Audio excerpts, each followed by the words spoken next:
Assalamualaikum warahmatullahi wabarakatuh dan selamat sejahtera kepada semua penonton di rumah.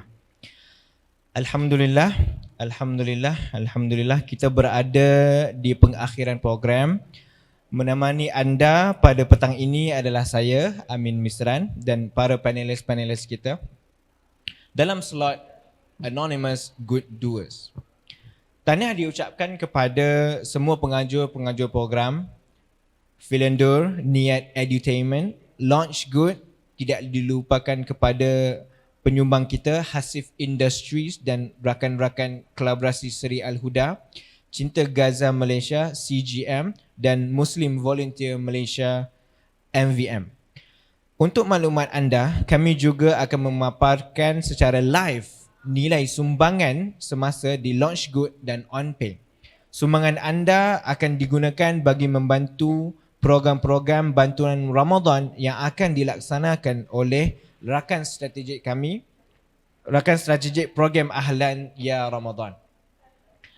Untuk maklumat umum, sepanjang program Ahlan Ya Ramadan ini berlangsung, kami akan memaparkan secara live nilai sumbangan semasa yang akan disalurkan buat rakan strategik kami. Saya kongsikan cara-cara untuk anda mendaftar.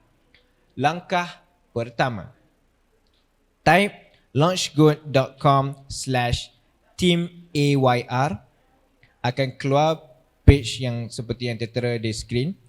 Sila klik pada automate your giving. Langkah kedua, pilih jumlah sumbangan anda untuk setiap hari sepanjang bulan Ramadan. Boleh menderma serendah RM5 ataupun USD 1 sehari. Langkah ketiga, pilih cara pembayaran melalui kad kredit atau kad debit anda. Langkah keempat, lengkapkan butiran yang diperlukan. Langkah kelima, tekan butang confirm apabila selesai mengisi butiran kad anda. Langkah terakhir, setiap sumbangan harian anda akan ditandakan pada daun-daun sehingga hari ke-30 Ramadan. Setiap hari satu daun akan tertanda sehingga hari ke-30 Ramadan.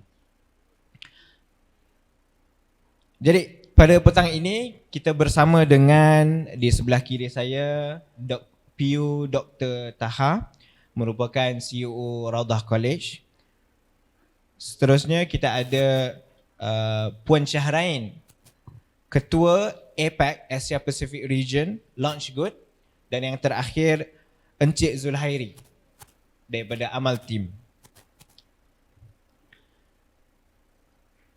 Secara ringkasnya, tuan-tuan dan puan-puan yang berada di rumah, slot Anonymous Good Doers pada petang ini ingin cuba untuk mengubah hidup masyarakat yang dalam kesusahan. Kami juga ingin menginspirasikan lagi ramai orang untuk menjadi Anonymous Good Doers di Malaysia.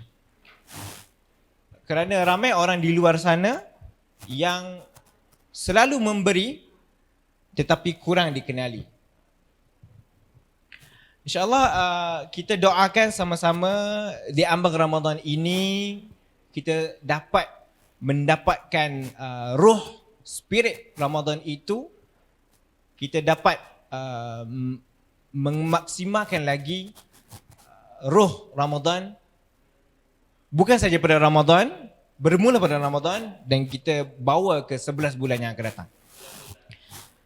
Sesi ini mempunyai 3 pusingan. Saya akan bertanya soalan kepada setiap panelis, round 1, round 2 dan round 3. Kemudian akan ada sesi soal jawab. Jadi anda di rumah jangan lepaskan peluang untuk bertanyakan soalan kepada panelis kita.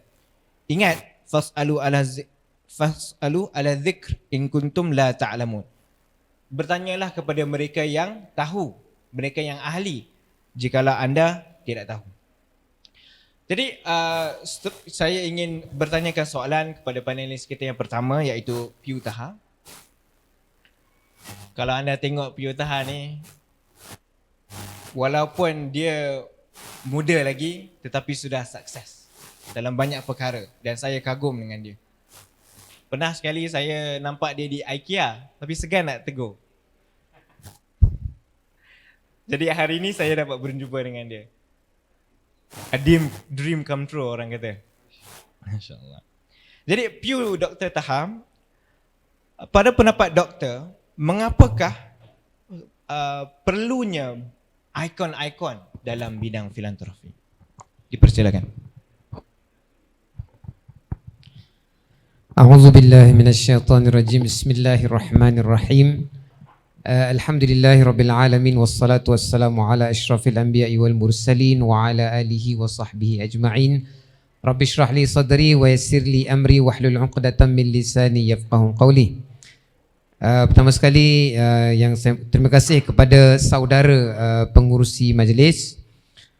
Begitu juga kepada rakan panel saya saudara Zulhairi daripada Amal Team dan juga Puan Syara'ain ataupun lebih mesra dipanggil dengan Ain daripada Good Launch. Saya nak ucapkan terima kasih dahulu pertama kepada Filandio dan semua rakan-rakan yang terlibat dalam program hari ini kerana sudi menjemput saya, dan khususnya shout out kepada Tuan Khalid because dia yang banyak menghubungi saya dan menceritakanlah tentang apa yang beliau lakukan. So berbalik kepada soalan tadi berkaitan dengan ikon-ikon muda, adakah perlunya keterlibatan mereka dalam bidang filantropis ataupun kedermawanan? Dia ada dua jawapan, satu jawapan ringkas, satu jawapan yang lebar. So jawapan ringkasnya adalah yes. Because bila Nabi SAW dihantarkan ke kota suci Mekah untuk berdakwah kepada orang yang ada kat Mekah tu, Nabi target 3 golongan manusia. Nombor 1 adalah wanita, nombor 2 adalah lelaki dewasa, yang ketiga adalah budak-budak kecil. So siapakah wanita pertama ataupun manusia yang pertama yang memeluk agama Islam di tangan Rasulullah SAW? Tidak lain tidak bukan isteri baginda, iaitu Khadijah, Sayyidatina Khadijah binti Khuwailid radhiyallahu taala anha. Dia yang pertama. And then after that Nabi SAW berjumpa dengan best friend dia.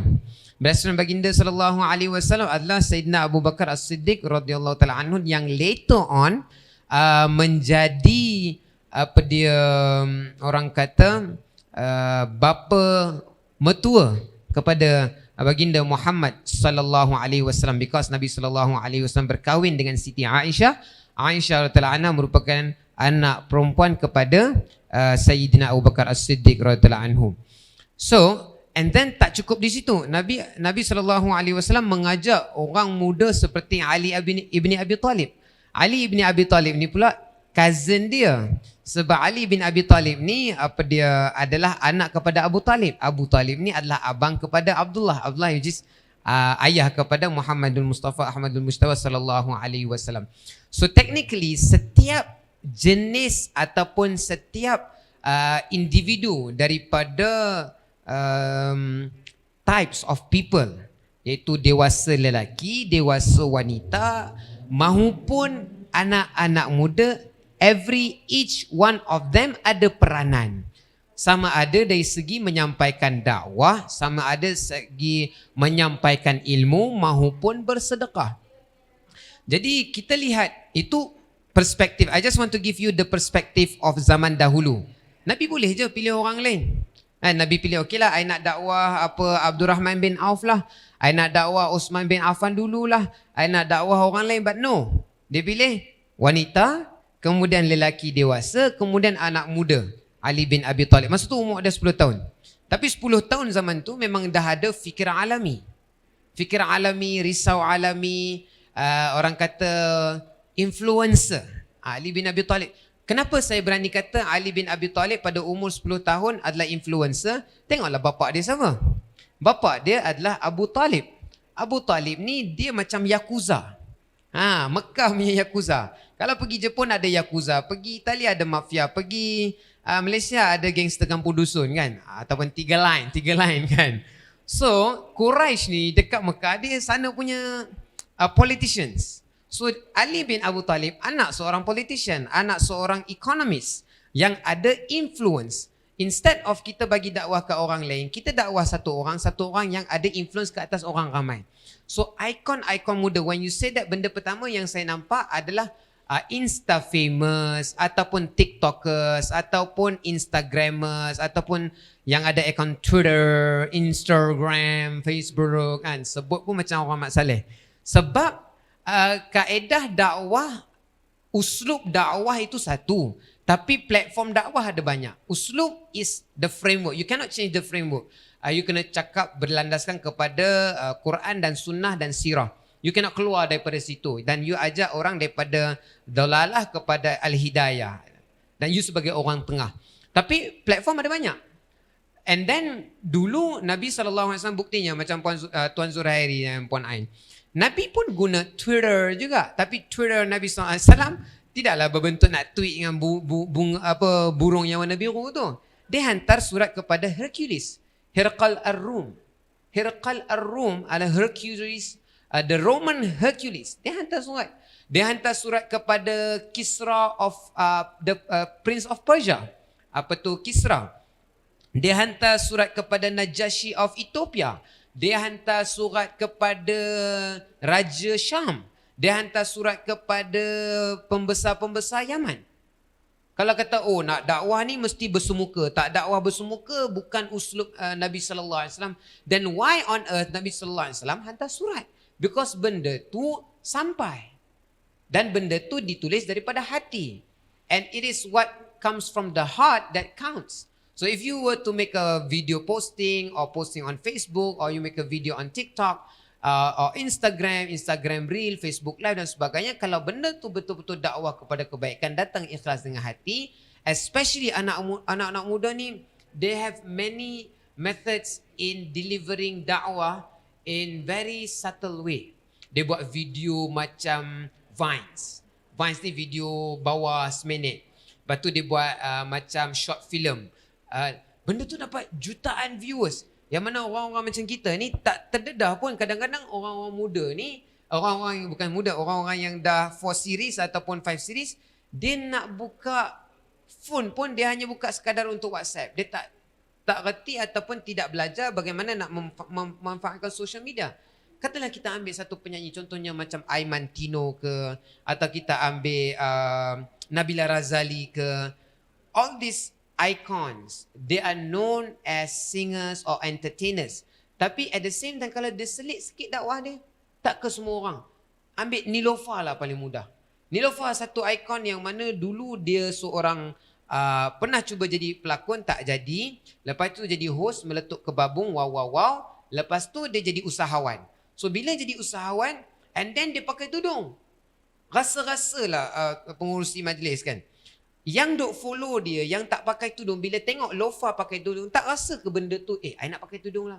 Lofa yang dulu kalau free hair pakai, yang macam tu boleh pakai tudung, takkan aku tak boleh pakai tudung? Dia ikon aku. Dia idol aku. Idola aku suka dia. Itu kan dakwah. So ikut dia. Lepas tu boom, dia pakai purdah. Dia pakai niqab. Itu for me, Allah Ta'ala like chose her to be an icon yang dahulunya mungkin orang kata ni memang tak ada chance lah ni. And suddenly dia boleh jadi usahawan yang maju jaya, keluarkan Niloufar, keluarkan susu kurma pisang jenama Niloufar. Dan akhirnya purdah. Lepas tu kahwin dengan siapa? Mereka. Kahwin dengan Piu. Kan? Jadi boleh je nak kahwin dengan orang lain. But she knew, ataupun Allah Ta'ala bagi kefahaman kepada dia, she already has everything in the world. Technically lah, you have money, you have fame, you have influence. But then you know that there is not all of it. You need something that you can bring to the hereafter. So, bila dia pakai niqab, nak zaman tu, zaman apa PKP, zaman COVID, semua pakai topeng. Semua tengok posting itu. You patah balik kepada Oktober, I think, hari dia declare dia pakai niqab. You search balik Google SEO, Search Engine Optimization, tengok berapa orang yang Google pasal Niloufar pakai niqab. And semua posting pakai face mask, macam nak jadi Niloufar. Nak jadi macam Niloufar. Kan itu satu benda yang baik. So we need this young influencers yang dah berjaya, dan hanya we don't say dia kena jadi ustazah. Kita tak kata Lofa kena jadi ustazah, Mira Filzah kena jadi ustazah, Nabila Razali kena jadi ustazah. You stick to your bidang masing-masing, tapi you boleh berdakwah. And you punya dakwah insya-Allah dengan izin Allah Subhanahu Wa Taala akan memberi kesan yang lebih. And when you have fame, you have money, and you have deen in your heart, you can become a good philanthropist. You can help others. Then when people see, Lofa menderma, aku nak derma jugalah. Ikon-ikon yang derma, aku suka dia. Dia derma, aku nak derma. So it's very important kita mengambil penting berat tentang setiap individu daripada setiap jenis orang yang ada di sekeliling kita, iaitu dewasa lelaki, dewasa wanita, dan juga anak-anak muda. So that will be my long answer. Thank you. Assalamualaikum. Terima kasih P. Utaha. Terlalu banyak point, saya tak tahu nak ulas yang mana. Cumanya mungkin apa yang kita boleh ambil daripada poinnya tadi ialah teknik Rasulullah untuk berdakwah. Dia dakwah kepada influencers, kerana influencers at that time, Sayyidina Ali, he had the influence. Jadi dengan dia masuk Islam, ramai orang yang terkesan dengan pengislaman beliau. Alhamdulillah. Okey. Terima kasih Dr. Taha. Saya hendak bertanya kepada Puan Syahrain. Puan Syahrain dah lama berada dalam sektor kedermawanan ni, adalah APAC Regional Head, APAC Regional Head di Launch Good, satu website yang banyak membantu untuk nak menyediakan platform untuk memberikan bantuan. Jadi soalan saya, mengapa Puan memilih untuk berada dalam sektor filantropi ataupun bahasa Melayunya kedermawanan? Sebelum itu saya explain dulu apa itu Launch Good. Jadi apa yang di luar sana faham saya punya pendapat daripada sudut yang mana. Launch Good tu adalah merupakan satu platform untuk siapa sahaja yang meraih dana, terutamanya dalam bidang humanitarian lah. Contohnya Islamic Relief Malaysia menggunakan Launch Good, Mercy Malaysia menggunakan Launch Good, IJN Foundation menggunakan Launch Good. Jadi kami merupakan satu platform yang menyediakan tools dan menggunakan khidmat pakar juga untuk memberi nasihat macam mana, tips dan strategi macam mana nak meraih dana secara berkesan lah. Jadi kami punya platform ni semuanya secara online. Tapi kalau balik pada soalan tadi, sebelum wujudnya lah online dan sebagainya, minat saya dalam misi kedermawanan ni memang dah lama lah, daripada saya kecil. Memang apa yang saya nampak mak ayah saya buat, kalau dulu selalu macam orang dulu kalau antaranya yang orang dulu buat ialah hantar pisang ke masjid, macam tu. Benda-benda tu simple je, tapi dalam tak sedar sebenarnya bila saya observe, minat tu bertambah kan. As simple as macam bagi makan dekat jiran ke, macam benda-benda simple macam tu. Dan saya rasa macam sifat tu wujud dalam setiap manusia. Dia merupakan satu fitrah setiap manusia untuk melakukan kebaikan. Okay, dan apa yang kami ada di platform Launch Good ni, apa yang membuatkan saya untuk join Launch Good, sebenarnya dah lama dah. Saya pernah apply, lepas kena reject. Lepas tu saya try apply lagi seboleh mungkin, sebab saya pernah merantau kat luar dulu. Saya pernah duduk di luar selama 14 tahun, 9 tahun di Germany dan juga 5 tahun di UK lah. Dan masa saya dekat sana, saya dan suami, masa kami berumur 30 tahun, beberapa tahun dahulu, hampir sedekat yang dulu, masa tengah drive dekat highway dekat Jerman, dekat Germany highway dia straight je, boring, tak ada kiri kanan, dia memang straight je. So masa straight tu, 6 jam straight tu, selalunya dalam kereta yang macam-macam ilham. Masa itulah kita betul-betul nak discuss serius dengan husband ni, dengan anak-anak kat belakang. So masa tu tiba-tiba macam tergerak, mungkin Allah nak campakkan something lah dekat saya masa tu. Saya cakap dengan husband saya, kalau kita tiba-tiba mati sekarang ni dekat atas jalan raya ni, like macam the next second, apa yang kita dah tinggalkan? Kan, macam apa kita buat kat Germany lama sangat. Macam tu. Lepas tu bila kita nak balik, soalan-soalan benda macam tu lah. Lepas tu masa tu lah kami sedar hidup ni bukanlah macam dekat Germany semuanya teratur. Memang kalau kat sana tu memang semua benda dijaga oleh kerajaan. Maksudnya anak-anak saya ada benefit dia. Macam saya masa tu suri rumah pun saya duduk rumah, jaga anak pun saya dapat gaji daripada kerajaan. Okay? Maksudnya semuanya indah lah kat sana. Tapi ada juga perasaan yang macam okay, bangun pagi pukul 8, lepas tu 8 to 5, rutin kan, hantar anak ke sekolah dan sebagainya. Sampai satu tahap kita rasa itu je ke yang kita sebagai manusia kita buat tu je ke? Kan, what is the purpose of life? Masa tu saya banyak bertanya dan masa tu juga saya ingat saya tak lama lepas tu keluar series Miss Nina, Travelers live your life like a traveller, kan ada satu hadis tu dalam hidup ni live your life like a traveller. Kita duduk kat sini sementara je kan, so what's next? Benda-benda tu bermain di kepala dan kemudian saya dengan suami tak lama lepas tu kami decide untuk pergi umrah dan kita minta jawapan lah, patut ke kita balik Malaysia, patut ke kita duduk kat Jerman. Memang soalan tu bertahun-tahun dan Alhamdulillah baru 3 tahun lepas saya balik ke Malaysia.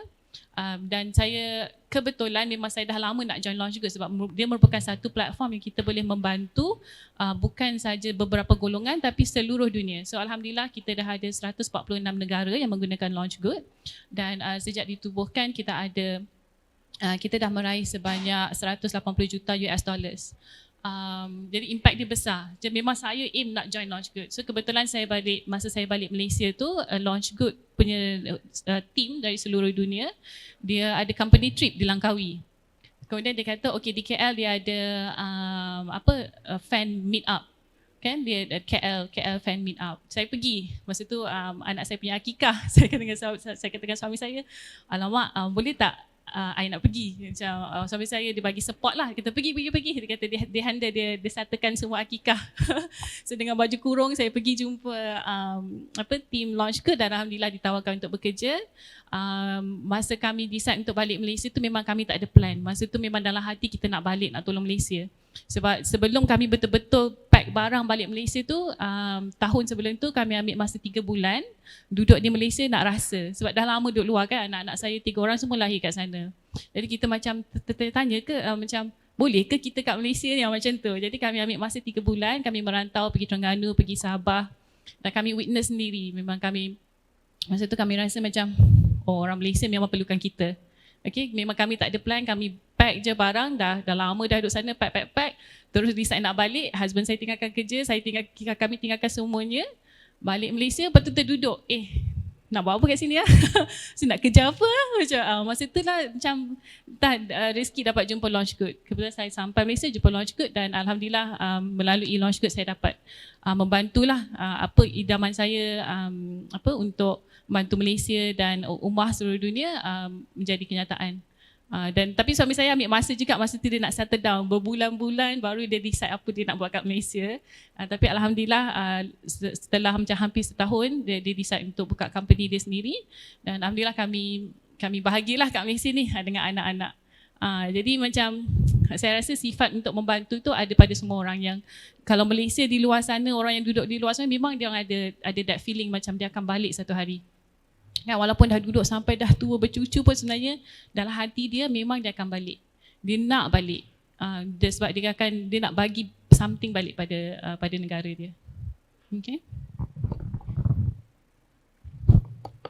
Terima kasih Puan Syahrain. Ada 2 poin yang saya dapat sangat penting. Yang pertama ialah pendidikan bermula daripada rumah.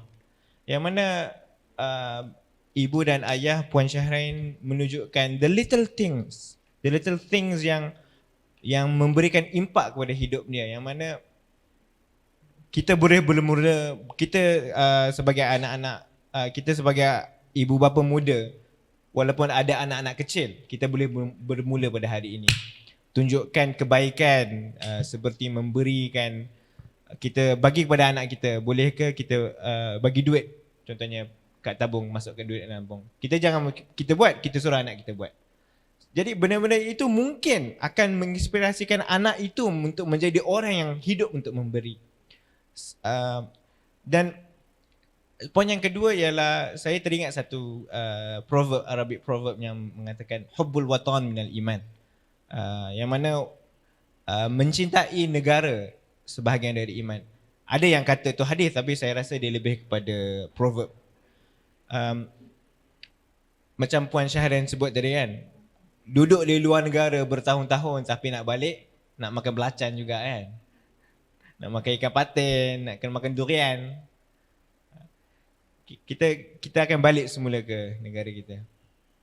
Kerana ini adalah tempat kita. Dan mungkin Puan Syahrian dia merasakan satu perasaan yang sangat indah bila dia memberi. Mungkin itu yang menjadi satu, sebab bila kita memberi, kita give something, kita dapat a feeling yang rasa yang cannot be translated into words, that feeling. Jadi bercakap tentang feeling ni, saya nak pergi kepada soalan yang pada panel yang ketiga, Tuan Encik Zulhairi. Apa yang Tuan Zulhairi buat ni adalah satu yang sangat unik, yang pernah viral juga di Facebook. Saya pun perasan.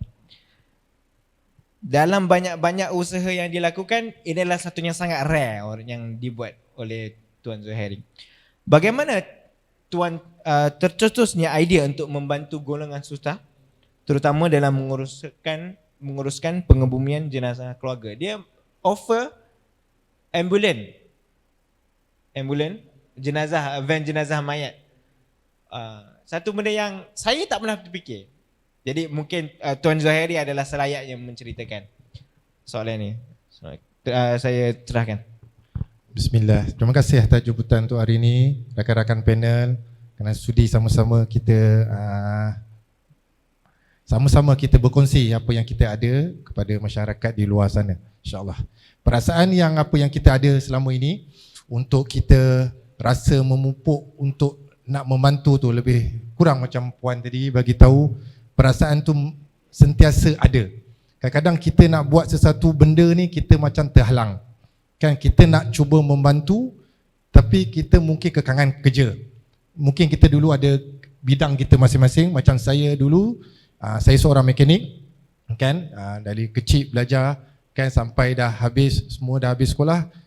Mungkin masa itu saya ni dapat ditawarkan ataupun lebih pada bidang otomotif. Okey, tetapi kita perasaan tu naluri ada. Kita nak membantu orang, macam tadi hantar pisang ke masjid, kan benda simple. Tapi kalau seseorang tu dia ada nilai betul-betul dia nak membantu, dia akan cuba mencari macam mana. Tapi sebab kengkangan, kan dengan saya nak settlekan kerja, kereta customer, benda nak buat ni, kan kita nak buat kan. Okey, tetapi saya yakin saya meninggalkan bisnes saya nak buat benda ni. Okey, saya cakap dengan partner saya, tak apalah, kau teruskan apa yang dah buat ni, sebab benda ni pun dah 5 tahun saya uruskan bersama beliau kan. Tak apa, saya cuba buat satu aktiviti untuk mencari kepuasan saya pada mulanya. Okey, pada mulanya, maknanya saya nak teruskan. Macam kita memberi pisang tadi, akan setakat saya nak memberi pisang saja. Saya nak cuba lebih pada jauh. Okey, bermulalah saya berjumpa dengan asnaf kan. Saya selepas saya berhenti pada untuk seorang mekanik, saya menjadi seorang runner penghantar barangan dengan tanpa apa-apa bayaran. Dengan alasan saya nak mencari orang-orang susah sebenarnya. Kadang-kadang customer saya menelpon saya, Heri boleh tak tolong beli beras, tolong hantar ke rumah orang ni. Masa tu saya dapat, oh dekat sini sebenarnya, kat sini. So sedikit-sedikit, masa tu lah viral. Viral tu sebenarnya tak ada kena dengan saya. Diorang viralkan sebab saya buat penghantaran percuma kan. Sebenarnya saya ada niat lain, tapi tak apalah, alhamdulillah. Dari situ sikit-sikit sampailah saya orang dah mengenali saya dalam bantuan-bantuan asnaf. Okey, sikit demi sikit sampailah satu tahap diorang meminta bantuan saya dari segi kewangan untuk menguruskan jenazah. Tapi saya masa tu bukan dalam bidang pengurusan jenazah lagi. Kan biasa orang awam macam kita ni kalau tengok bab-bab pengurusan jenazah ni mesti takutnya, kan? Sebab saya bukan daripada keluarga bapa saya ustaz ke mak saya ustazah, tak. Saya orang biasa saja, paling biasa saja. Kalau ada level saya yang paling bawah sekali. Saya ni orang biasa saja. Tetapi perasaan tu kita nak membantu sampai orang cakap, encik boleh tak berikan duit, anak saya baru meninggal, untuk kos sampai 2,000 lebih. Okay, tapi sebab masa tu saya belum dalam bidang ni lagi, kita dah ada dana sikit-sikit, kawan-kawan yang mana yang dah tahu saya buat ni, kita pun bagi duit. Okey, settle satu masalah. Okey, bila dah settle satu masalah, ada lagi orang dah mengenali saya dalam bidang pengurusan jenazah, meminta dua lagi. Sampai saya satu tahap, saya memikir, kenapa pengurusan jenazah ni semua minta beribu-ribu, kan? Saya pelik, kenapa mandi jenazah sampai 1,000, van jenazah sampai 2,000, dah sampai 300, sampai dah 3,000 lebih. Orang yang mampu mungkin tak ada masalah bab duit, tapi orang yang tak mampu macam mana? Dalam masa meninggal pukul 2-3 pagi, kita nak meminta bantuan pada siapa? Kan? Itulah tercetusnya idea saya untuk saya menghasilkan van jenazah yang pertama masa tu. Kan, daripada rakan-rakan, masa tu saya ni jenis kalau saya nak buat, saya buat. Masa tu van jenazah pun tidak didaftar, makna ada kenderaan, janji muat jenazah, jalan. Kan, janji saya dapat selesaikan masalah orang. Kan, alhamdulillah. Bila saya dah ada van jenazah, dah ramai mengenali saya, bukan ramai lah, dah ramai yang tahu. Saya dah buat ni, orang support saya sikit, sampailah satu tahap, saya kena terpaksa join untuk pengurusan dalam mandi jenazah pula. Kan, sebelum ni orang meminta bantuan saya dalam van. Kan, tapi kali ni untuk pengurusan jenazah tak. Dia kata, encik, bapak saya meninggal, boleh tak tolong mandikan? Saya tak mampu nak bayar, kos 800 lebih. Masa tu kita tak tahu, mungkin kita rasa mandi jenazah ni 800, biasalah. Kan? Tetapi bila kita dah tahu kenapa sampailah 800 ni, kita akan rasa pelik. Kan, kita bukan nak menafikan, tapi adakah sampai terlalu mahal sampai 800? Itu baru kes yang biasa. Belum lagi kes-kes macam HIV. Macam sekarang ni musim COVID, saya dah buat 23 kes COVID. Kan, COVID, kalau kita dah, mungkin ustaz lebih boleh arif dalam bidang-bidang ni, mungkin COVID kita just tayamum saja. Kan, tengok muka pun tak, jantina pun tak tahu. Kan, kenapa sampai beribu-ribu. Tapi alhamdulillah Jabatan Agama ada juga membantu. Tapi ada juga terlepas 2-3 kes. Kan, kadang benda tu setakat tayamum pun sampai 1,500, macam tak logik. So pihak-pihak macam Amal Team, kan, Amal Team alhamdulillah telah didaftarkan di bawah pertubuhan dengan ROS. Kita semakin hari kita dalam bidang pengurusan jenazah ni, kita sentiasa membantu golongan-golongan asnaf ataupun golongan-golongan yang kurang berkemampuan jika ada kematian. Kadang-kadang kita tak boleh kata golongan asnaf saja bang. Kadang-kadang kita ni pun yang hidup sederhana, kena meninggal tengah bulan bang, pening juga bang. Kan? Kalau kita tahu meninggal tu cukup bulan bang, senang. Kita boleh setting, gaji kita simpan sikit, mak bapak kita nak meninggal minggu depan. Tapi kita tak tahu. Kan? Sebab itulah antara platform kami ni, antara bantuan kami ni, kami cuba membantu. Tak kisah, hari ni saja dah 4 kes. 4 kes. Saya masih duduk di sini pun handphone saya berdering. Saya tahu ada kes. Kan? Okey, tapi alhamdulillah saya dah standby dengan tim-tim saya. Kan? Kalau ada jalan, saya ada live petang ni kan. Sentiasa orang memerlukan bantuan dalam pengurusan jenazah. Kan, walaupun baby, kadang-kadang dalam sikitlah saya nak tambahkan sikit, mungkin mengambil masa yang panjang. Okey, sebab Amal Team ni dia banyak menguruskan jenazah-jenazah yang tidak berwaris. Jenazah contoh kita ambil mudahlah, orang gila, kan, gelandangan, kan, bila dia meninggal, siapa yang nak menguruskan bang? Kan, kami biasa uruskan jenazah dah 6 bulan meninggal. Paling lama untuk rekod peribadi saya bang, kalau juru mandi jenazah ni bang, saya dah buat setahun bang. Setahun meninggal. Macam mana dalam setahun tu saya dapat kes. Okey, Encik Harry, kita ada satu kes, surat pelepasan semua sudah settle. Kan? Okey, boleh tak uruskan? Kan, dalam fikiran saya tak ada fikir macam mana rupa teruk ke ni kan. Kalau orang awam dia akan fikir macam tu nya. Dah setahun kan. Saya fikir saya nak secepat mungkin. Kan, secepat mungkin. Kan, dapat terus jenazah, kita buat apa yang boleh. Kan, kita tak tahu keadaan dia, uzur ke kan, dah hancur ke apa kan. Tapi itulah peranan kita tanggungjawab daripada mana tadi yang soalan tadi, macam mana tercetusnya idea, daripada saya cuba membantu sikit-sikit, akhirnya saya dalam bidang ni dalam betul-betul yang saya full time lah sedang cerita. Kan siang malam sampai saya, orang kata sebab tu kalau siapa save number saya cakap tulis Harry Van Jenazah je lah. Kan saya memang dibesarkan di Bangi. Kalau van jenazah Harry di Bangi ni, itu van saya lah. Sebab alhamdulillah daripada tadi yang saya cerita pada mula tadi, van yang pertama yang tak ada permit, alhamdulillah sekarang saya dah ada hampir 14 van jenazah. Alhamdulillah. Daripada sumbangan kawan-kawan, daripada sikit, alhamdulillah kita doakan benda ni kita dapat membantu lebih ramai orang di luar sana lah, insya-Allah. Alhamdulillah. Bila mendengar huraian perkongsian Encik Zuhairi ni, saya teringat lagu Andamash, Cinta Luar Biasa. Saya tak pandai nyanyi, saya baca lirik je lah. Terimalah cinta ini dari orang biasa. Terimalah lagu ini dari orang biasa, tapi cintaku padamu luar biasa. Tuan Zuhairi ni dia macam, terimalah van jenazah ini dari orang biasa, tapi cinta terhadap pengurusan ini luar biasa. Saya tak boleh nak bayangkan kalau memandikan jenazah dah berusia dah lama setahun. Allahu Akbar. Satu ujian kehidupan yang kalau saya tengok tu saya akan insaf lah dengan kehidupan ni. Allahu Akbar. Okay. Terima kasih kepada semua ahli panel yang ahli panel kita semua. Saya belajar banyak pada hari ini. Kita akan pergi ke round yang kedua, tetapi sebelum saya nak membaca sedikit pesanan dari penaja. Kutipan kita adalah pada hari ini sebanyak RM16,403. Anda dan saya, kita semua boleh menambahkan nilai itu supaya jadi lebih. Jangan lupa untuk teruskan menyumbang secara scan QR code atau bank in ke nombor akaun yang tertera di skrin anda.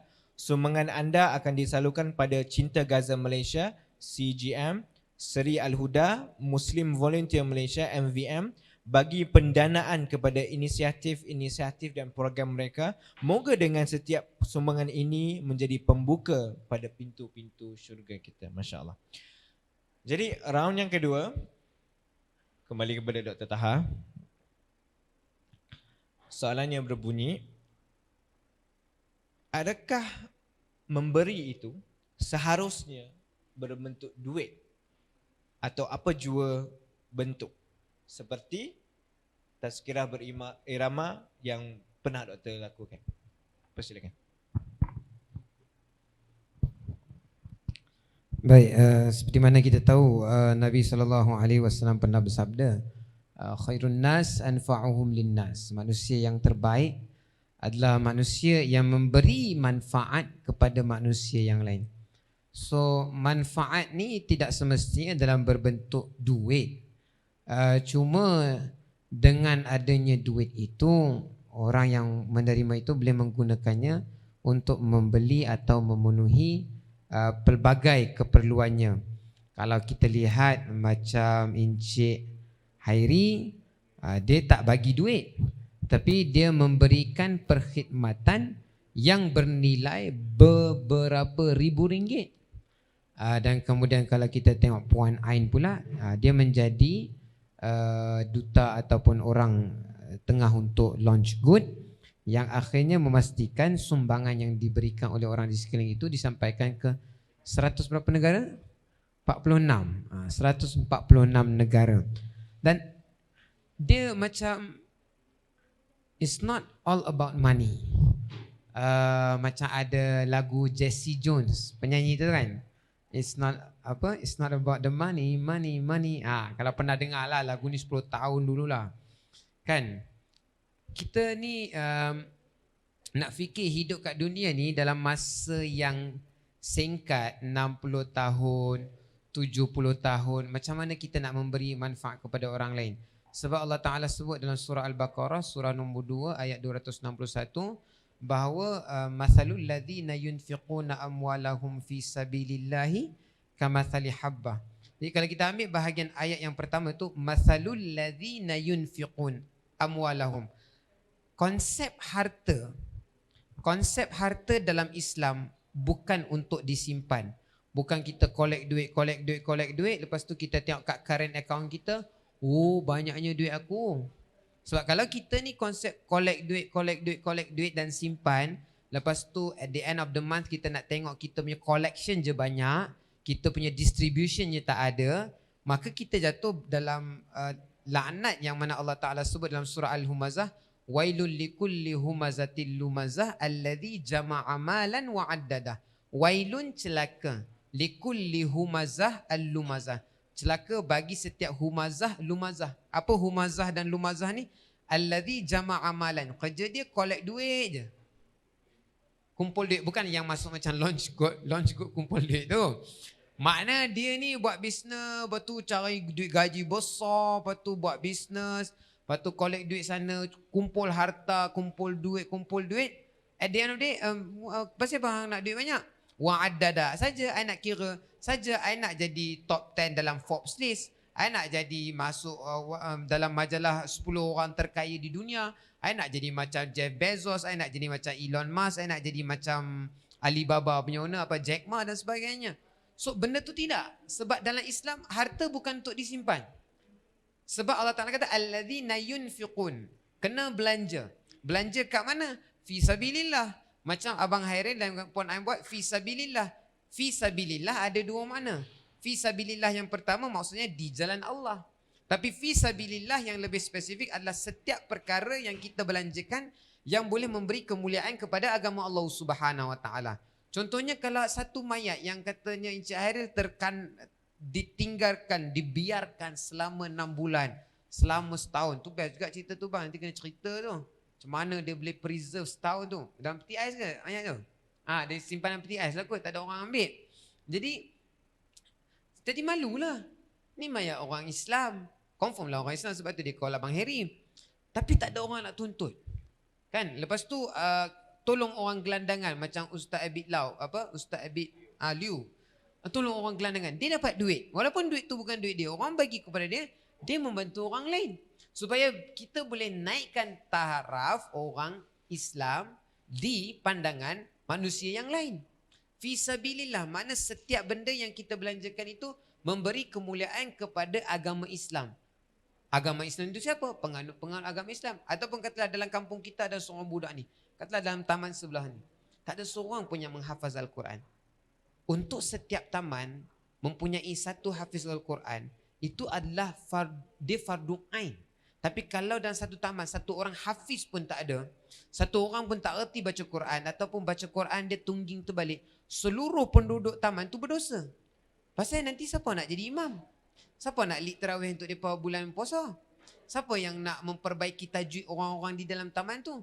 So end up semua berdosa.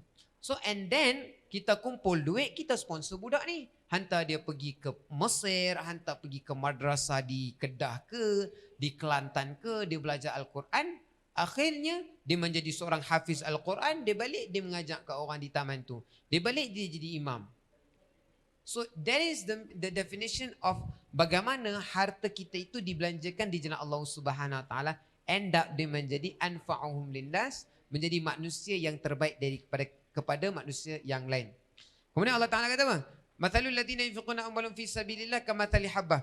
And then bila kita nak berbelanja, katalah launch good, buat satu kempen. Okay, you guys kena belanja duit. So orang akan tanya, what is in it what's in it for me? Apa aku dapat? Kata tadi apa? Bagi RM5 sehari untuk sepanjang bulan Ramadan. But people, when we do marketing, people will always want to know, apa aku dapat? If I subscribe to your service, apa I dapat? Kenapa orang pilih nak beli kereta Mercedes banding dengan kereta Proton Perdana? Sebab dia tahu, kereta Mercedes dia punya hybrid engine, ada diesel dengan ada bateri. lepas tu dia ni lagi steady, lepas tu dia ada sunlight roof, lepas tu ada moonlight roof tau. Lah ni bukan sunlight roof, moonlight roof pun ada. Lepas tu kereta Mercedes ni dia punya kalau travel lagi jauh dia punya fuel consumption lagi rendah. Lepas tu dia ada 9 airbag. Lepas tu kalau S-Class dia ada peti ais. So orang beli, okay, I'm willing to spend if I know what I'm getting back. Allah Ta'ala pun buat benda yang sama. 1400 tahun dahulu Allah Ta'ala dah cerita, kalau kamu belanja di jalan Allah Subhanahu Wa Ta'ala, kamathali habbah, umpama memasukkan satu benih di dalam bumi. Now the next question is, kenapa Allah Ta'ala memberi perumpamaan sedekah dengan biji benih? Sebab practically para sahabat di zaman Nabi SAW, dia pun bukan kerja-kerjaan. Dia bukan kerja mekanik. Kalau kerja, dia kata, okay, umpama sedekah ni macam beli satu spana. Dia spana pun tak pernah tengok. Apa socket wrench ke apa. Dia kata, habbah, satu benih. Because majority of the sahabat radhiyallahu anhum, they were what? Dia adalah seorang petani dan juga seorang peladang. Ada ladang korma, dia ada barley punya tanaman, dia ada buah-buahan punya tanaman. So benih tu lebih dekat kepada dia tanam satu benih fi sabilillahi kamathali habbatin ambatat sab'a sanabil, tumbuh satu pohon, setiap pohon ada 7, setiap 7 ada 100 lagi benih. 1 kali 7 kali 100 jawapannya 700. 700 kali ganda. Dalam teori dalam formula matematik, 700 kali ganda dia tak sama dengan bukan 700%. Sebab persen maknanya persen, dia bahasa Roman. Untuk setiap ratus. Maknanya setiap satu angka itu dikali dengan 100. So 700 kali ganda equal kepada 70,000%. You buka akaun ASB, you buka akaun tabung haji, you buka akaun savings account, ataupun katalah tadi ada Fitri sebut pasal Bitcoin dan sebagainya. There's no investment in the world that can give you a return of 70,000%. Tak pernah dan tidak akan ada. 70,000%, 70,000% pulangan. FD pun fixed deposit 4%. ASB 5% and then 0.5% adalah bonus. Tabung haji 3%. Kalau unit trust 15%. Allah Ta'ala tak main double digit 15%. Allah Ta'ala bagi 70,000%. So itu yang anda yang sedang menonton kena kejar. Bila ada orang kata bagi RM1, bagi $1, anda jangan bayangkan, bagi RM1 I dapat apa? You tak dapat kat dunia. Dunia dapat tapi kalau you tinggalkan, you kata I ambil yang akhirat punya, dia adalah 70,000%. Itu tak datang dengan doa lagi. Kalau Abang Zulhairi tolong berapa ramai keluarga, doa yang mana datang ikhlas daripada hati, itu terus sampai kepada Allah Subhanahu Wa Taala. Berapa banyak doanya Allah, alhamdulillah, terima kasihlah abang. Saya yakinlah mesti ramai. Terima kasihlah abang, banyak-banyak tolong mandikan jenazah pak saya. Ni depa nak minta 3,000. Macam dia katalah, meninggal tengah bulan, leceh lah. Mana nak cari duit? meninggal hujung bulan pun payah juga kalau kita buat bisnes. Kadang-kadang untung bukan hujung bulan bang. Dia tak tahu kan. Meninggal idza jaa ajalukum, bila Allah Taala datang pada kematiannya, la yuakhirullah, Allah Taala tidak akan mentakhirkannya. So coming back to your question adalah bersedekah itu tak semestinya duit. Tapi Allah Taala kata duit itu dengan duit yang kita bagi ke orang boleh mempelbagaikannya. Tetapi saya nak hantar satu mesej kepada anak-anak muda ataupun orang yang menjadi buat projek crowdfunding ni. Kalau boleh, bila menerima dana sumbangan daripada orang, make sure that daripada duit itu melahirkan duit. Take the money because the money is a sedekah. So ada pertukaran hak milik. When you get the sedekah, you can use that money for the benefit of others. But you want to maximize. You want to mengkali gandakan duit tersebut. So you can make an investment. You can start a small business. From the business you get profit. So dana yang asalnya orang bagi RM100,000, benda tu akhirnya jadi RM120,000. So and then daripada RM120,000 you boleh tambah lagi duit, tambah lagi bisnes, membesarkan bisnes. Akhirnya you tak payah meminta ke orang lain. Walaupun kita tahu at the end of the day kita pun nak bagi peluang kepada orang di luar sana untuk sentiasa memberi. But until when? Sampai bila kita nak meminta? Sampai bila kita nak mengharap kepada tangan di atas? Whereas kita boleh berdiri di atas kaki sendiri. Tapi macam dalam konteks Abang Harry dan Puan Ain ni, people are giving dia macam, saya terkejut 14 van bang. 14 van berdaftar. Sebelum tu macam kereta sapu bang. Satu van tu kereta sapu. Kereta sapu. Sebelum zaman Grab, kereta sapu. Dia mai dia katok RM20 kena naik. Take it or leave it kan. So, but then Allah Subhanahu Wa Taala punya bantuan akan datang. Jadi berbalik kepada tu, dunia pun kita dapat membantu orang lain dengan duit yang kita dapat tu. Tapi akhirat tu, pandang akhirat. Sebab saya ingat apa yang Puan Ain kata tadi, Miss Nina punya tajuk tu betul lah hadis tu kan. Kun fid dunya ka'annaka gharib. Jadi jadilah kamu fid dunya, di dunia ini, ka'annaka gharib, umpama kamu ini bermusafir. What is the wisdom behind that hadith? Apa maksud traveller? Traveller ni maksudnya kalau saya travel daripada KL nak balik ke kampung, katalah ke Kedah atau Pulau Pinang.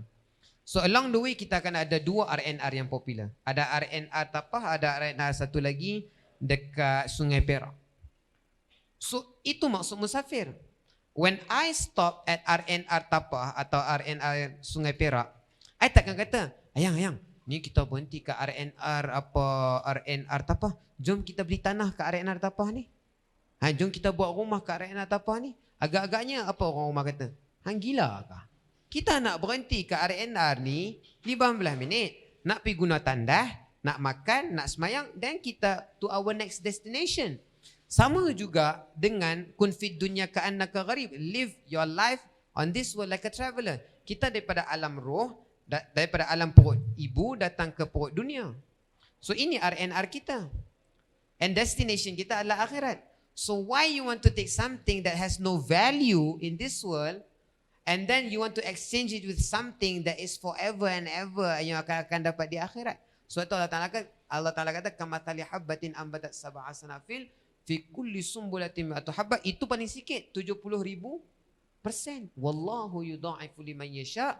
Allah Ta'ala bagi lipat kali ganda. So pada rakan-rakan yang sedang menonton, ringankan tangan. Ini juga dakwah untuk diri saya sendiri. Sempena bulan Ramadan ni kita banyak memberi.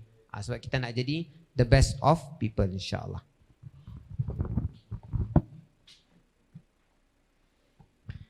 Marilah kita semua, kita hidup dengan satu tagline yang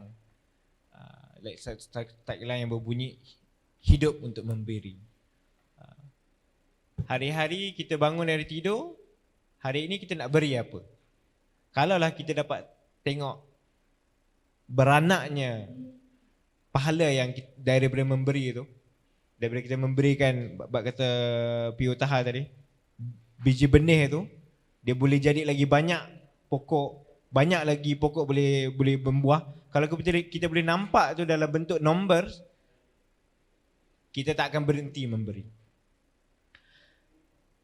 Okey. Seterusnya saya ingin bertanya kepada panelis kita yang kedua. Setiap orang dia akan mengalami kesukaran dalam membuat sesuatu yang rare lah. Apa yang Puan Ain buat ni kira rare lah juga. Tapi yang lagi rare, Abang Zuhairi tu lagi rare lah. Tapi Puan Ain rare jugalah. Jadi apakah kesukaran yang dilalui semasa hendak mula satu misi kedermawanan? Mungkin juga kesukaran yang paling sukar lah, pengalaman yang paling sukar yang perit jerih yang melalui perjalanan dermawan ni. Dari segi saya bagi pendapat daripada segi angle crowdfunding lah apa yang kami nampak daripada user-user kami dan sebagainya. Kalau macam menderma ni, macam tadi Taha tadi ada mention what's in it for me. Benda tu kami study. Memang launch tu banyak bermain dengan data lah. Kami tengok behavior donor-donor kami dan sebagainya. Dan sebenarnya memang manusia ni memang dia nak nampak macam what's in it for me. Kalau saya derma, apa yang saya dapat macam tu. Tapi kami faham juga dari segi ada cara dia. Kami carilah solution dia. Dan antara solutionnya ialah dari segi storytelling tu sendiri. Macam di sebalik tabir tadi saya bercerita dengan Cik Hairi tadi pasal storytelling. Orang nak nampak, dia nak tengok kalau dia donate katakan RM50, apa impact dia RM50 tu dia nak tengok. Mungkin benda tu kadang bukan dari segi apa yang dia nak dapat balik, tapi dia nak tengok impact dia. Okay, jadi dia nak nampak, jadi dia nak tengok gambar macam Cik Hairi tadi mention kat saya, dia kata letak gambar di Facebook, update bila orang dah sedekah, kita kena tunjuk duit tu ke mana. Kan, memang benda tu perlu. Saya faham benda tu perlu sebab dari segi kepercayaan donor-donor lah juga. Dan kami pun faham dari segi tu, especially bila kita yang buat online platform ni. Jadi online orang nak donate pun macam alamak online ni, lepas tu kalau pakai credit card macam safety issue dan sebagainya. Jadi sebab itu kami di Launch Good kami ada specialist lah.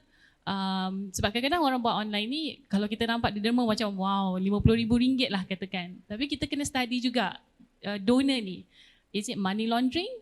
Sampai tahap macam tu kami punya team, kami ada memang risk and compliance punya team. So kami ada financial crime analyst, kami ada senior compliance analyst daripada seluruh dunia lah. Jadi tim ni memang dia akan study. So any donation yang masuk lebih daripada $500, dia akan kaji, dia akan selidik.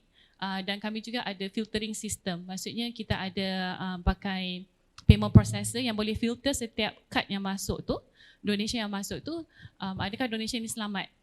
Maksudnya adakah dipakai stolen credit card ke, ataupun adakah ini ada konsep berbau bribery ke, benda-benda macam tu kami study. Okay, dari segi safety memang kami ada sediakan satu page lah memang untuk siapa nak study apa yang kami buat di belakang tabir. launchgood.com/safety. Dekat situ juga kami tunjuk proses. Kalau ada yang nak menggunakan Launch Good, apa yang kami buat. So bila siapa submit tu, kami akan ambil masa untuk buat due diligence. Setiap dokumen yang mereka hantar, kita akan screen dan kami guna third agency lah, world class. Kami pakai Thomson Reuters dengan Finclusive. So benda-benda ni membantu. Jadi kalau donor-donor yang pergi ke platform kami yang secara online ni, dia memang ada perasaan macam ragu-ragu, betul ke duit saya ni sampai ke dan sebagainya, jangan risau, memang kami ada benda all this filtering system lah. Dari segi yang itu. Dan satu lagi, kadang-kadang menderma ni dia ikut musim. Dia bermusim. Dan Launch Good sendiri memang kita ada buat promotion lah, macam di bulan Ramadan, macam seperti tadi kan, donate 1 hari, bila kalau dia provide card details dia, secara automatik kita akan deduct setiap 1 hari. Katakanlah dia kata dia dah pledge, dia nak donate $1 ataupun RM5 1 hari. Dan secara automatik dia tak perlu risau lah. Dia tahu setiap hari donation dia akan pergi ke kempen-kempen yang kami dah screen tadi tu secara automatik. Ataupun dia boleh pilih. Dia boleh pilih set. Okay, saya nak hari pertama saya pergi ke Islamic Relief Malaysia. Hari kedua saya nak pergi ke IJN Foundation dan sebagainya. Dia boleh set juga. So nanti secara automatik akan pergi ke kempen-kempen ni. Jadi musim Ramadan kami ada promotion juga Rasul Week di mana hari Maulidur Rasul sepanjang minggu tu kami ada buat competition juga, macam siapa yang raih dana yang terbanyak kita akan bagi $3,000 dan sebagainya. Dan Zulhijjah, 10 hari Zulhijjah juga kami buat promotion macam Ramadan tadi, siapa donate dia buat macam tu jugalah setiap hari dalam 10 hari.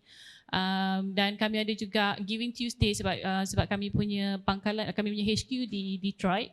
Jadi dekat sana memang selepas Black Friday dia ada hari Giving Tuesday setiap tahun di US punya culture lah. Jadi di Giving Tuesday pun kita ada juga buat promotion untuk memberi dan meraih dana dan sebagainya. Jadi benda tu bermusim, tapi kami juga masih mencari macam mana nak bagi orang menggalakkan menderma di luar musim-musim bulan Ramadan dan Zulhijjah dan sebagainya. Dan kami memperkenalkan Friday Givers pula. Friday Givers tu di mana dia boleh letak credit card details dia ataupun debit card. Dan setiap hari Jumaat kita tolak dia punya donation. Katakanlah setiap hari Jumaat dia nak donate RM5 kan. Setiap hari Jumaat kita akan tolak. So setiap hari Jumaat alhamdulillah kita ada 2,000 lebih orang dah sign up. Compare dengan Ramadan, kami punya Ramadannya numbers lagi ramai lah, macam tahun lepas bulan Ramadan, dalam bulan Ramadan sendiri $32 juta. raise on Launch Good tahun lepas, dan tahun ini target kami untuk double lah, 75 juta US dollars dengan 10 juta visitors kepada website kami. Jadi benda tu bermusim, jadi kami cuba juga try Friday Givers, nak bagi orang istiqamah, tapi istiqamah ni kan susah. Jadi kita bermain dengan teknologi. So kita gunakan the power of technology. Orang yang macam saya faham ada beberapa group dia buat WhatsApp kan. Dia kata okay, slot ni saya dan kadang bukan orang yang sama ke apa ke kan. Macam kita nak cuba buat macam tu lah, konsep macam tu, tapi secara online setiap hari Jumaat, dan tak perlu risau hari Jumaat dia terlepas ke apa ke, sebab kita bermain dengan teknologi untuk make sure setiap hari Jumaat tu dia donate. Okay, tapi kita tak adalah paksa. Kalau ada option, mungkin ada hari-hari dia kata dia nak pause kan, mungkin dia perlukan duit dan sebagainya. Tapi derma ni yang kami, sebab tadi boleh nampak kan as low as $1 kan. Yang kami kagum bila kami study data, kebanyakannya orang yang berumur 30-an yang banyak donate di Launch Good, golongan milenial. Dan nak kata macam $1 tu ramai. So misal kata masa COVID, masa mula COVID tu ramai yang mungkin ada hilang kerja dan sebagainya. Yang menariknya, ada yang user ni dia donate $1, dia cuba $1 dan sebagainya. Walaupun $1, tapi saya nampak user ni sebab dia di mana-mana setiap hari, dan dia tak letak nama dia. Ada yang boleh letak nama hamba Allah ataupun anonymous, tapi dia letak doa. So dia kata $1 ni donation dia daripada doakan ibu ayah saya, doakan saya dapat kerja. Setiap hari RM1 dia tak letak nama, letak doa. Jadi orang baca nama-nama donor, orang akan bacalah doa dia tu. Dan ada juga yang donate atas nama arwah kan, macam tu.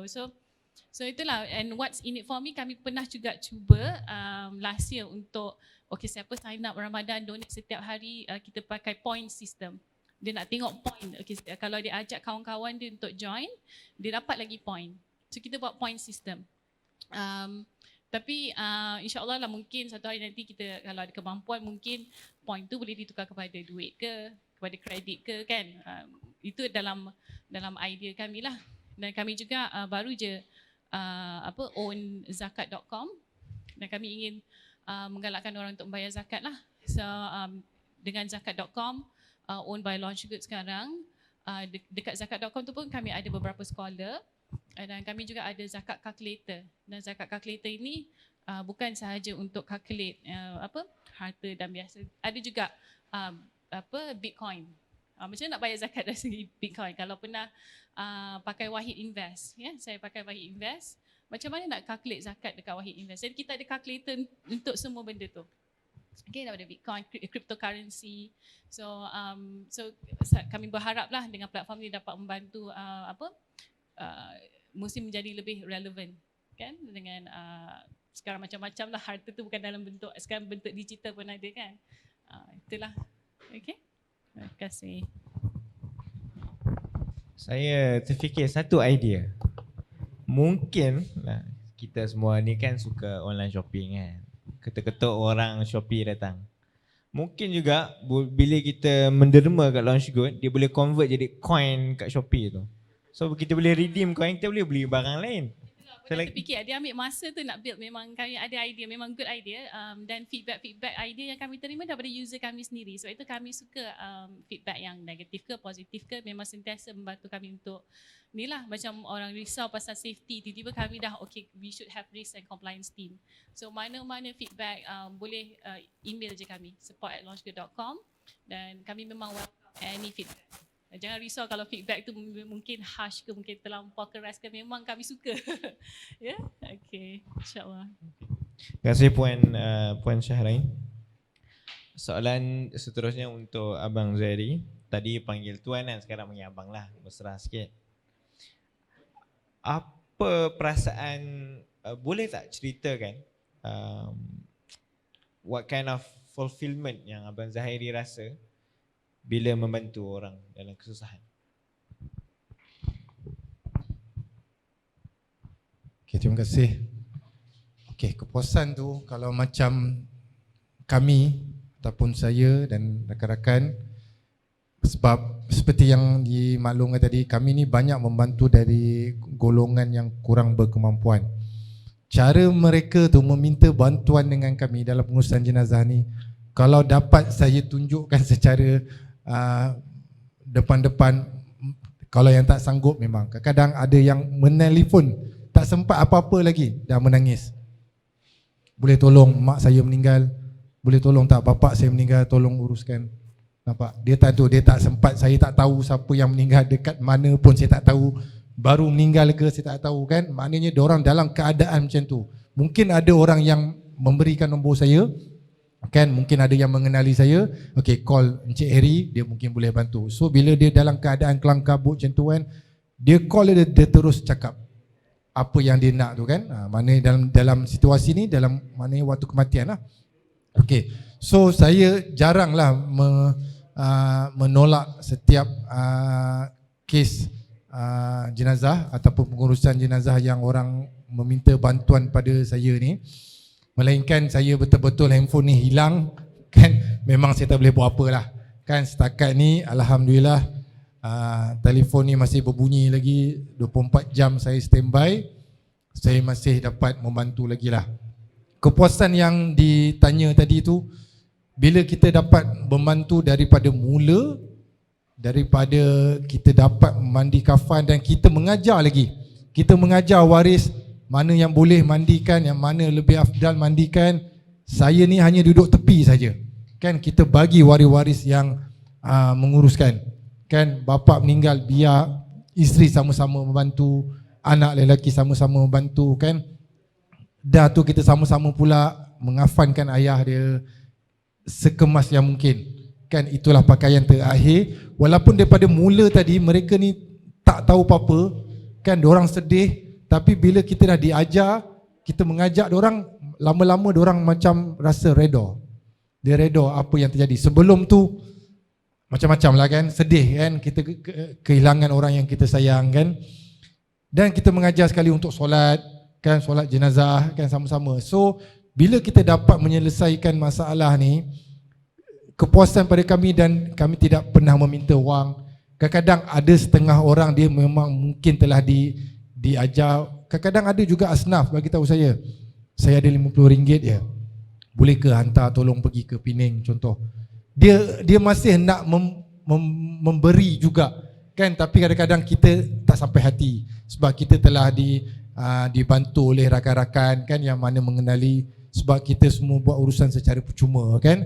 Alhamdulillah setakat ni kita dapat urus dari mula sampailah dikebumikan dalam percuma lah. Alhamdulillah kita ada rakan-rakan kita dari bidang masing-masing. Ada yang kaya dari bidang ada petropam, dia sponsor minyak pada kami. Ada yang bidang untuk kedai makan, dia sponsor untuk volunteer kami makan. Masing-masing. Saya punya penyumbang ataupun Amal Team punya penyumbang ni dia unik sikit kan. Dia ada individu kan. Diorang ni mengenali saya. Amal Team dia tak ada page setakat ni. Amal Team semua 100% ikut daripada personal Facebook saya. So personal Facebook ni mereka dengan saya ni lebih rapat kan. Kadang-kadang personal kan, kita ada buat joke, diorang tahu live saya macam mana kan. So benda tu dia punya, bila diorang menyumbang, dia direct dia punya maknanya rapat tu. Contoh saya bagi tahu kan, Harry, ada nak pakai apa-apa tak hari ni? Akak ada duit lebih sikit. Padahal saya tak kenal pun. Saya tak kenal, kita kenal di Facebook saja. So macam itulah dana yang Amal Team dapat daripada saya dulu, bukan seorang tak didaftarkan NGO. Sebab saya ni bukan buat setengah NGO, dia dah plan. Okey, kita duduk 7 orang, kita daftar, kita buat NGO. Itu telah di plan. Kita dah tahu matlamat kita apa kita nak buat kan. Macam saya tak, kita minat-minat kan, minat, tiba-tiba makin lama 1 van, 2 van, 3 van, oh ni dah tak boleh ni kan. So kita kan ada sistem kan. Alhamdulillah macam saya cerita tadi, telah pun didaftarkan. Tapi saya penyumbang ada rakan-rakan di Qatar, orang-orang Malaysia yang mengikut suami isteri, yang ikut suami kerja di sana, yang isteri duduk di sana kan. Sampai sekarang daripada van nombor 1 dah beli, saya cakap saya nak beli van nombor 2, Diorang boleh masuk pula nombor 2, join. Nombor 3, nombor 4, nombor 5, sampai kami baru je lancarkan lori muda alih menyazah. Baru keluarkan, tapi belum ada jenazah yang pakai lagi, tak tahulah siapa yang pakai. So bila berbalik pada soalan tadi, kepuasan tu begitulah.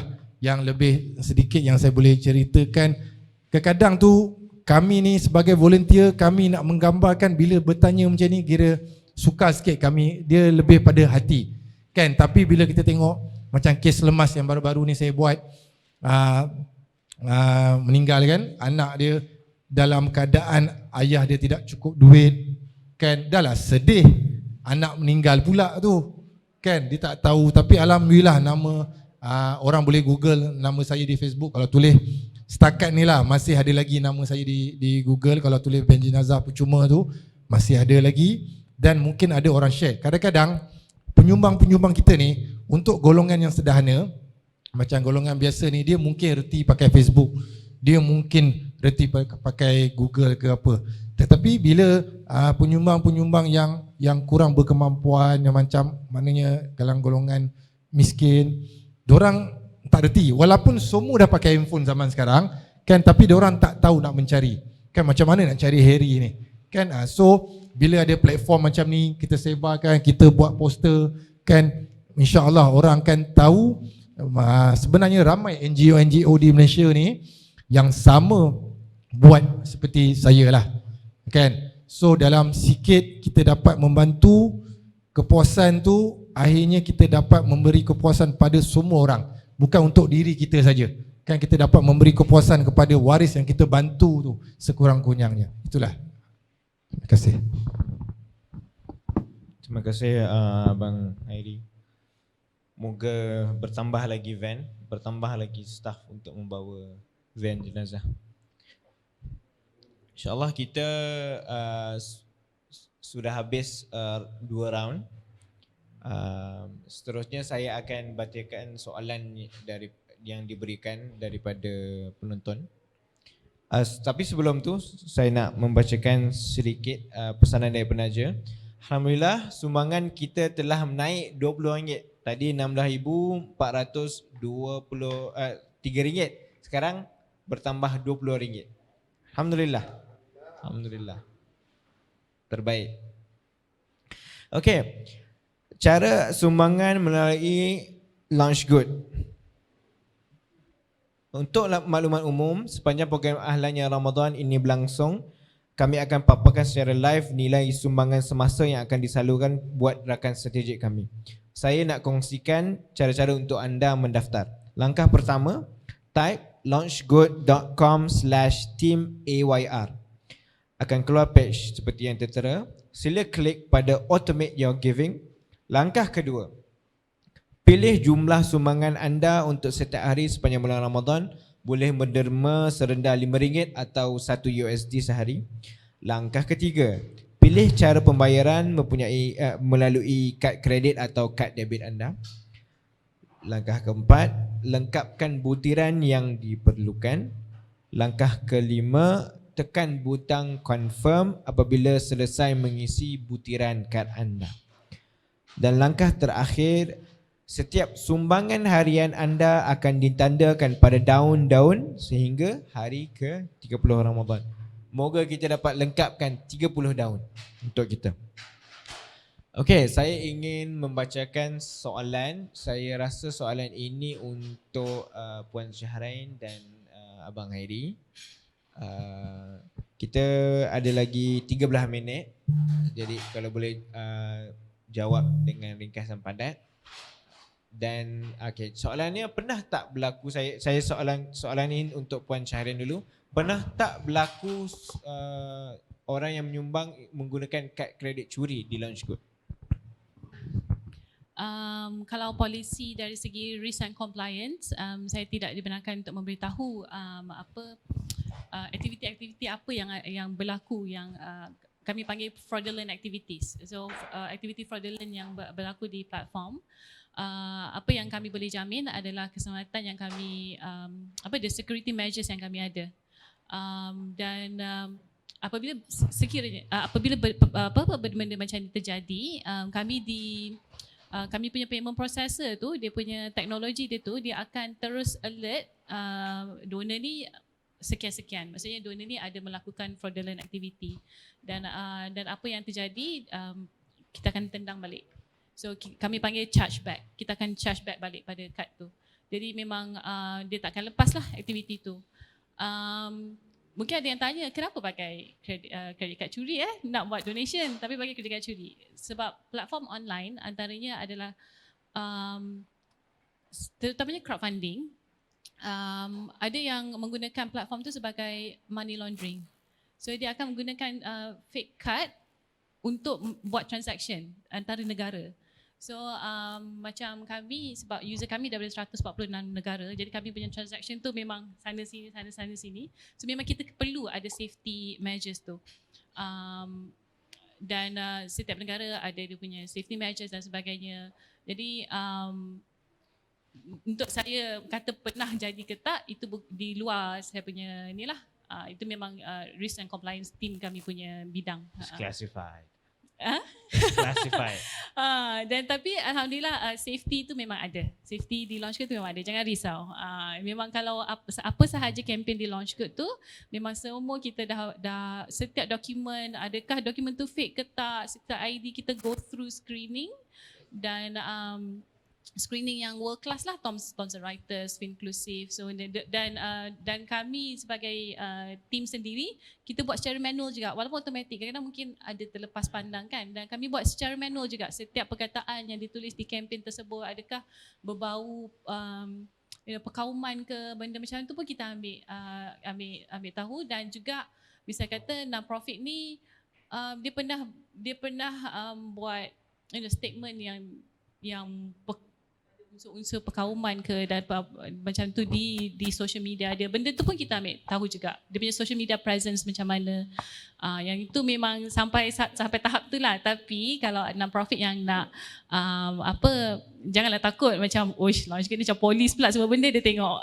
Tapi jangan risau. Memang apa sahaja information yang diberi kepada kami adalah tanggungjawab kami. Dengan penuh ihsan kita akan simpan semua tu. Macam dokumen-dokumen tu memang public takkan nampak lah. Itu memang kami simpan.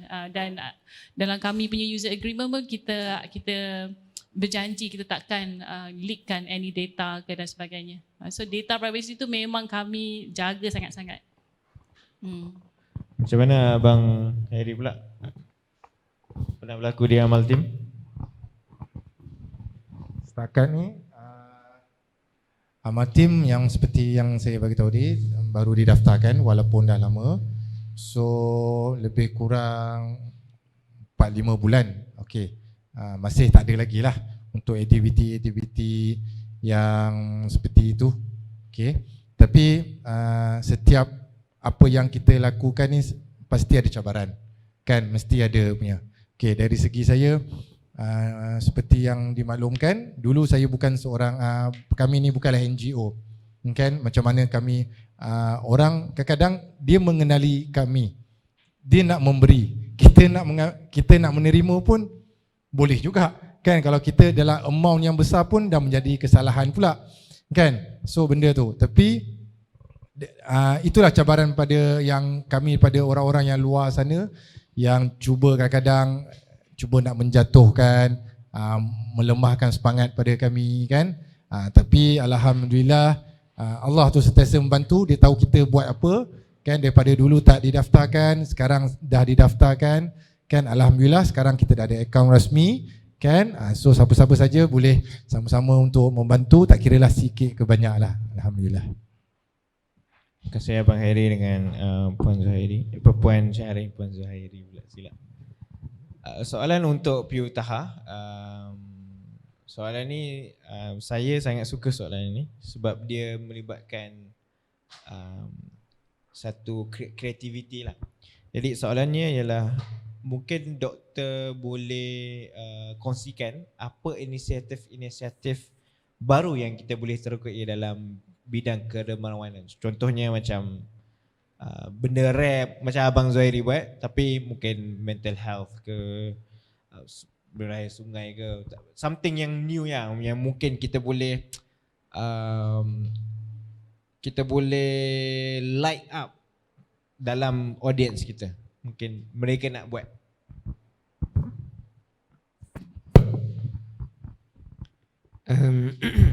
Dari segi kedermawanan, technically untuk menjalani kehidupan, semua orang memerlukan wang, dan kita pun tahu money is not everything. Yang mana Mak Saleh suka sebut lah, money is not everything, but everything needs money. Kita fikir satulah, dalam konteks kedermawanan ni, kita tidak mahu berikan kepada mustahiqin. Tadi Encik Khalid beritahu kepada kita, dalam konteks penerima ni kita ada orang yang mustahiqin, yang layak, ataupun kita panggil mereka sebagai asnaf. And the same things that we say, kita jangan bagi ikan, bagi pancing dan sebagainya. But before we can even give someone a pancing ataupun kayu pancing, you need to educate them how to fish. You tak boleh kata, okay, kita dengan ini saya mengisytiharkan dana untuk asnaf yang ingin menceburi bidang keusahawanan adalah RM10,000 setahun. But then you forgot on how to educate them to be an entrepreneur. Even before education pun, bagaimana kita nak meletakkan semangat kepada si dia untuk ada niat untuk menjadi seorang usahawan. Sebab tu saya suka tengok video John Quick. Dia suka cakap pasal brain, cakap pasal latihan otak ni. Dia kata dalam konteks kita nak membina satu orang tu, kita kena cakap tentang, kita kena usaha atas 5H. Yang pertama adalah dia punya head, and then second is the heart, and then the third is the hand. Mana you kena bagi dia knowledge dahulu. Bagi dia knowledge, so dia dapat knowledge, oh macam ni ke buat bisnes online, oh macam ni ke nak menjana pendapatan dengan cara mudah dan menggunakan tenaga yang sedikit.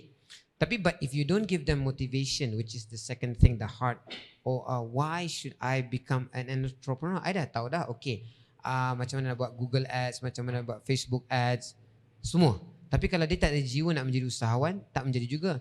Dan kalau dia dah ada head, dah ada heart, tapi dia tak nak angkat kaki untuk menggunakan hand dia untuk menjadikan seorang usahawan, dan sampai bila-bila dia tidak akan mengubah nasib dia. Macam mana Allah Ta'ala sebut dalam surah Al-A'raf, innallaha la yughayyiru ma biqaumin hatta yughayyiru ma bi anfusihim. Bahawa sesungguhnya I think ayat ni memang bukan klise ataupun semua orang tahu, but it's not about what you know. It's about how much are you practicing on your knowledge. You tahu tapi you practice upon it tak. So benda-benda ni lah kita kena revisit balik. Bagaimana kita nak, yang pertama sebelum kita boleh bincang pasal kedermawanan ni adalah kita kena educate orang ke arah kedermawanan, dan kita kena motivate diorang untuk menjadi seorang dermawan, dan yang ketiga baru dia boleh jadi seorang yang menderma. So that's the 3H lah.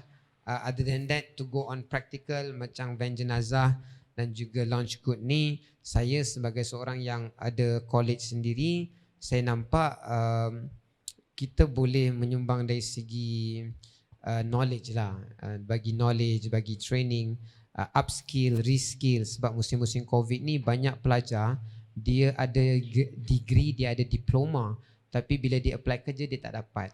So in a way, you nak jadi seorang philanthropist atau dermawan, you boleh bagi duit kepada mereka untuk mereka ambil short courses.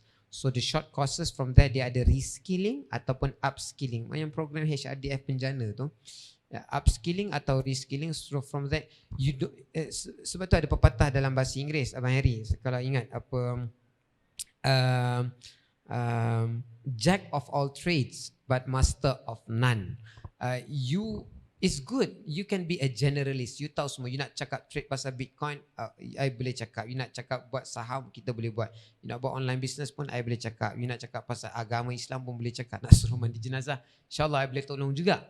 So it's good to become a generalist, because dalam orang kata Industrial Revolution 4.0 ni, you need to know every single thing at a certain amount of percentage. So from there, apa yang kita boleh buat adalah bantu anak-anak muda ni, dia upskill, reskill. So from there, dia boleh mengubah hidup dia. Head, hand to heart, insyaAllah. Mantap, mantap. Jadi soalan konklusi lah daripada setiap panel.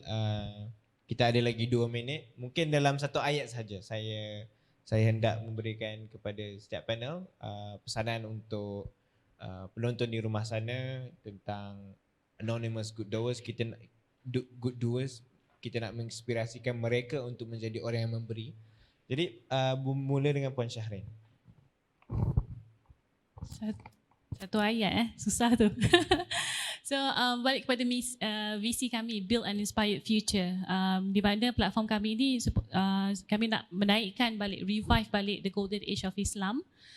Di mana zaman dulu kan kita ada Al-Khwarizmi, Ibn Sina dan sebagainya, tapi mana orang Islam sekarang? Adakah golden age tu dah lenyap?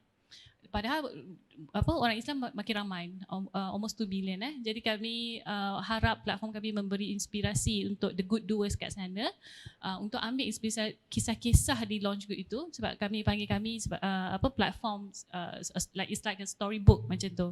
Dan setiap kempen yang orang yang meraih dana di Launch Good tu kami anggap ada sebagai satu chapter kepada buku tu. Okay, so ambil kisah-kisah inspirasi banyak lagi di luar sana, unsung heroes macam Cik Hairi kan. Kisah-kisah tu dipaparkan di platform kami. Jadikan itu inspirasi untuk membuat kebaikan. Ya. Terima kasih Puan Syahrin. Abang Heri. Terima kasih. Akhir kata pada saya, kita buat baik, orang akan berkata tu biasa. Kita buat jahat pun orang pasti berkata. So kita kena betulkan, kita buat kerana Allah. Kalau kita cari buat kerana nama, kejap ya. Sebab bila-bila kita boleh buat silap, kejap ya. Janji contohnya macam orang biasa macam saya. Sekali orang dapat point untuk saya, habis. Mungkin macam ustaz ni, memang ustaz kan nak buat jahat tu susah lah kot. Kan? Macam saya ni orang yang biasa, yang mana mengenali ke saya. So kita kena betulkan balik, kita buat kerana Allah, dan kita doakan supaya mak ayah kita yang mendidik kita ni bawa kita ke sana, insya-Allah. Okay, yang terakhir Dr. Piu Dr. Taha. Daripada saya adalah saya berpegang kepada hadis yang terakhir tadi, ad-dalu 'alal khairi kafa'ilihi, yang menunjuk kepada jalan yang baik akan mendapat pahala seperti orang yang buat benda yang baik. So kalau kita tak mampu ada 14 van jenazah, kita tak mampu ada syarikat macam Launch Good, so kurang-kurangnya kita ajak orang lain untuk membantu mereka-mereka yang sedang berbuat baik. Sebab kalau mengajak pun kita akan dapat pahala yang sama. Saya tak ada van jenazah, tapi kalau saya ajak orang derma kat dia, saya confirm dapat pahala sama macam Heri. Saya tak ada company macam Launch Good 146 negara, tapi saya ajak orang derma kepada Launch Good, confirm saya dapat pahala macam apa pahala Launch Good dapat. Ad-dalu 'alal khairi kafa'ilihi, yang menunjuk kepada jalan yang baik juga mendapat pahala seperti mana yang melakukannya. Terima kasih kepada semua panel. Di atas mutiara-mutiara kata yang sungguh bermakna. Berakhir diskusi kita sebentar tadi, telah sampai ke penghujung program.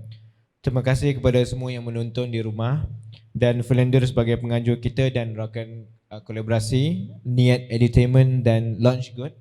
Tidak lupa kepada Hasif Industries dan rakan-rakan kolaborasi Seri Al-Huda, Cinta Gaza Malaysia dan Muslim Volunteer Malaysia sebagai penyokong kuat untuk merealisasikan impian ini.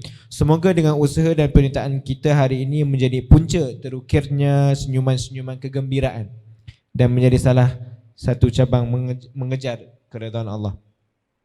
Akhir kata daripada saya, marilah kita terus hidup untuk memberi. Assalamualaikum warahmatullahi wabarakatuh.